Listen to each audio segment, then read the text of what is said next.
ஹரே கிருஷ்ணா. எல்லாருக்கும் நமஸ்காரம். இந்த வருடம் கோகுலாஷ்டமி 16ஆம் தேதி ஆகஸ்ட் மாசம் வருது. அதுவும் சனிக்கிழமை அன்னைக்கு வருது. ரொம்பவே விசேஷமான நாள். கிருஷ்ணருக்கு ரொம்ப பிரீத்தமான ஒரு நாள் சனிக்கிழமை அப்படிங்கிறது.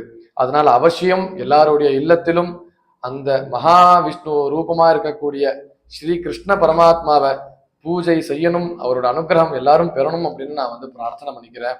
அன்னைக்கு ஈவினிங் 16ஆம் தேதி ஆகஸ்ட் மாதம் 2025 வருடம் சனிக்கிழமை அன்று மாலையில ஒரு 6 மணி சாயம் சந்தியா காலம் அப்படின்னு பேரு. அந்த நேரத்துல கிருஷ்ணருக்கு இந்த கையில அவர் நம்மளுடைய கையிலே மாவை வச்சு அவருடைய பாதத்தை வரைஞ்சி, இதெல்லாம் ரொம்ப தாத்பரியம் ஜாஸ்தி.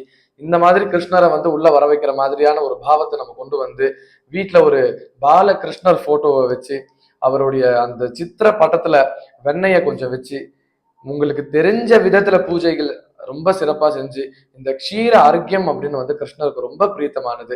கையில ஒரே ஒரு எலுமிச்சை பழத்தை வச்சு அந்த அர்க்கிய பிரதானத்தை பண்ணோம் அப்படின்னா நம்மளுடைய வீட்டுல எப்பவுமே இந்த குழந்தைகளுடைய அனுகிரகம் இருக்கும், கிருஷ்ண பரமாத்மாவோட அனுகிரகம் இருக்கும்.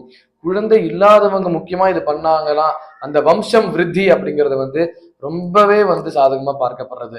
அதனால அவசியமா எல்லாருடைய இல்லத்திலுமே இந்த கிருஷ்ண ஜெயந்தியை ரொம்ப கோலாகலமா கொண்டாடணும் அப்படின்னு நான் பிரார்த்தனை பண்ணிக்கிறேன். ஹரே கிருஷ்ண கிருஷ்ண கிருஷ்ண ஹரே ஹரே. ஹரி ஓம்.